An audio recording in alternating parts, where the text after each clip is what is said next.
Why so many men get hurt without understanding why.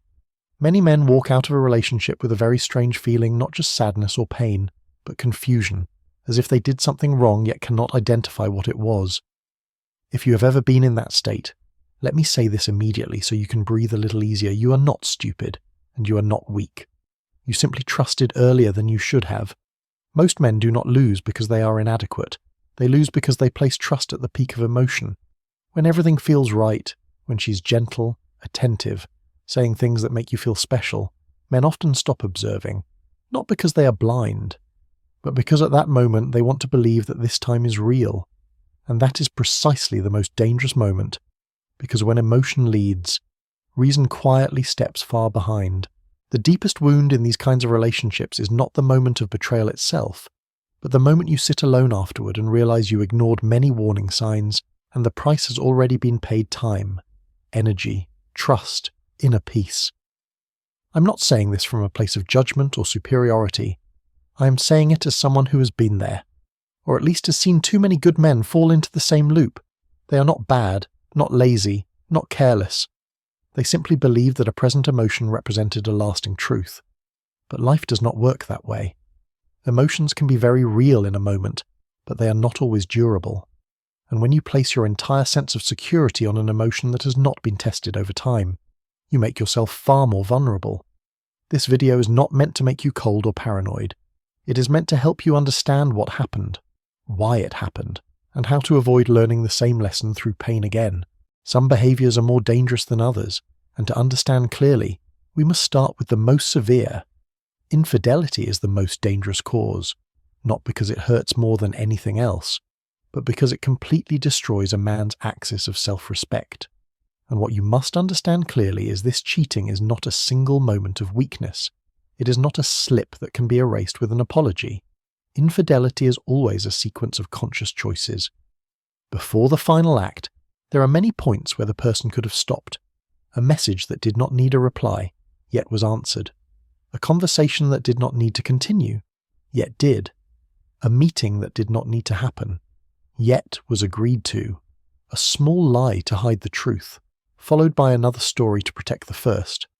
None of these steps is accidental, so when someone tells you it was a mistake, understand what that phrase really means.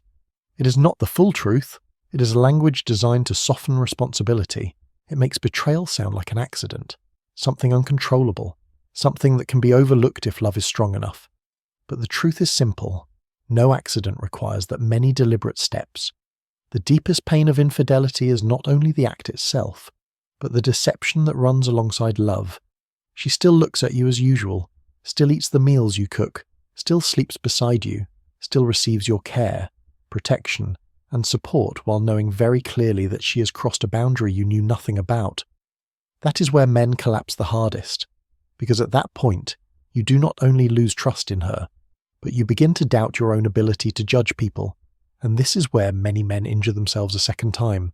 They begin searching for reasons to sympathize. Maybe I was too busy. Maybe I was inattentive.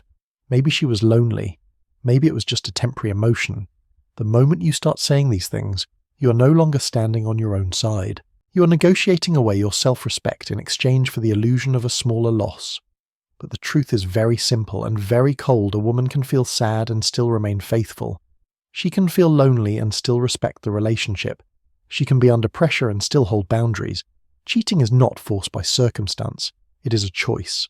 And when someone chooses betrayal, what they are really asking is not just forgiveness, but permission to reset the relationship without paying the consequences. If you forgive that too easily, what is lost is not only trust, but the silent message you send yourself that your self-respect can be violated without anything needing to change. There is a kind of damage more dangerous than betrayal itself, and that is when you begin to doubt your own intuition.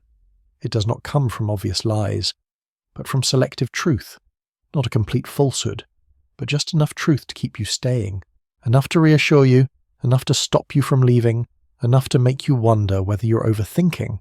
At first, everything sounds reasonable. She still talks to you, still explains, still appears open, but if you look closely, you will notice the focus keeps shifting instead of addressing her behavior. The conversation slowly turns toward your feelings. You ask about a strange message, and you are told you're too sensitive. You question a vague connection, and you hear, "Don't you trust me?" And suddenly, the issue is no longer what she did, but how you feel. This is where many men lose their sense of direction, because you do not want to be controlling.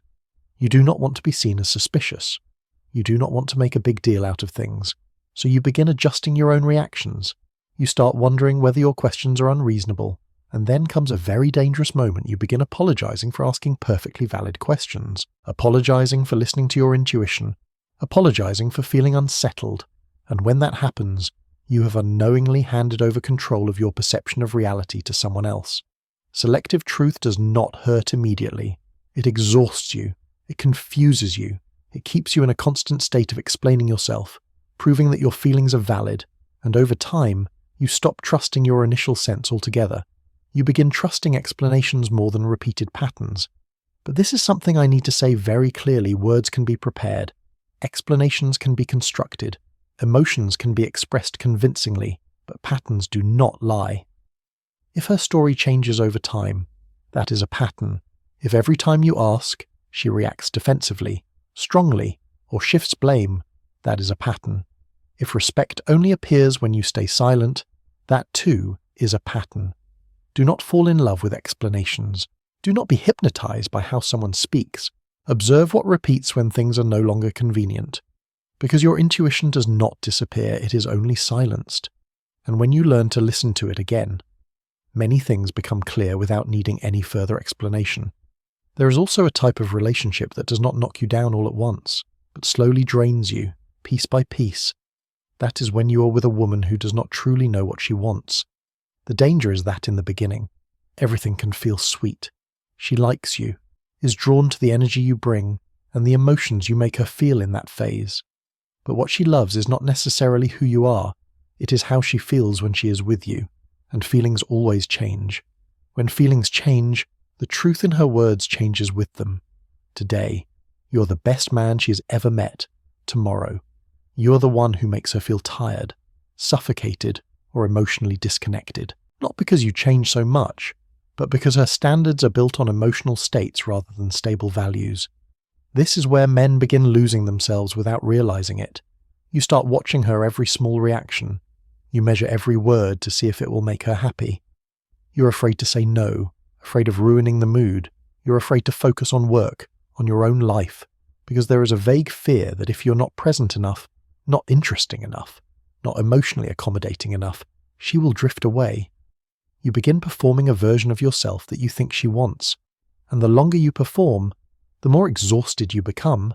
The relationship stops being a place of rest and turns into an emotional roller coaster. On days she is happy, you feel valuable. On days she turns cold, your entire world shakes. You are living by someone else's emotional rhythm instead of standing on the axis of your own life. The loss here is not loud. There is no single moment you can point to and say, "This is when everything collapsed." It happens quietly. You slowly become less yourself, less certain, less natural, and by the time you realize it, you're in a relationship where you have to work very hard just to be allowed to stay. The mature perspective you need to hold on to is this: a woman who truly respects you will not make you constantly prove your worth to keep her. She senses your direction. She recognizes the stability in who you are, and you should never have to trade your identity just to buy temporary peace. There is a trap that is very hard to recognize because it does not come in the form of a clear demand. But through words that sound comforting and reassuring, it begins when she says, "I don't care about money.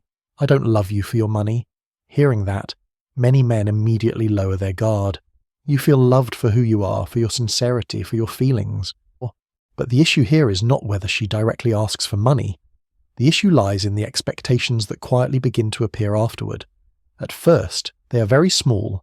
Your pay becomes something taken for granted. Your saying no begins to create discomfort. When you prioritize saving, work, or long-term plans, her attitude subtly changes. She does not need to say anything. Outright, she only needs to become a little colder, a little more distant, or compare you to someone else in a way that seems innocent. Gradually, love starts to feel like a cost paid to maintain peace. You spend to keep things calm. You pay to avoid tension. You use money to stabilize her emotions. At that point, you may not realize it, but a dangerous association has already formed in your mind that if you do not spend, do not carry the load, do not provide, the relationship will suffer. And here is the key point. When you stop spending, the attitude changes, not immediately, not loudly, but subtly. Respect decreases, warmth fades, appreciation disappears, and you begin to wonder whether you are being selfish. But the truth is, the issue was never about money. The issue was whether you had to buy respect. A healthy relationship does not make you feel as though you must constantly prove your worth through spending. A woman may genuinely not love money, yet still love what money represents: security, comfort, status, lifestyle, choice. And when those things become dependent on your constant provision, you're no longer loving, you're paying a fee. The danger is that this happens very slowly. There is no clear boundary for you to notice right away. Only when you become tired, when you stop, and when you see everything change, do you realize that what was being preserved was not love, but benefit. If you have listened this far, I want you to understand one thing clearly. This video is not meant to make you hate women, nor to turn you into a suspicious or closed-off person. It is meant to help you mature in how you place trust. Love is not the problem. Blind trust is. Many men do not lose their peace in one great shock. They lose it through small concessions they do not even notice. One time, overlooking disrespect. One time, staying silent instead of voicing what feels wrong. One time, blaming yourself instead of looking directly at the behavior in front of you. Then another time, and another. Little by little, your inner stability erodes, until one day you look back and realize you're no longer the man who first entered that relationship. What you need to keep is not bitterness, but clarity. Love requires the heart, but trust requires reason. The heart allows you to connect, to care, to share. Reason allows you to observe, to evaluate, and to hold boundaries. When these two are balanced, you do not have to doubt everything, but you also do not hand over full control of your emotional world to anyone. You can still love deeply without losing yourself. You can still care without trading away your self-respect. A mature man is not someone who is never hurt, but someone who learns how not to let the same pain repeat simply because he chose to close his eyes and trust one more time. If you have experienced what was described in this video, see it as an experience, not a sentence. You did not lose, you are learning, and this lesson is not meant to make you close your heart, but to teach you how to open it to the right person, at the right time, and to the right degree. The final message I want to leave you with is very simple. Love, but do not hand your entire emotional life to another person. When you hold your own center, no one can take your peace from you easily again.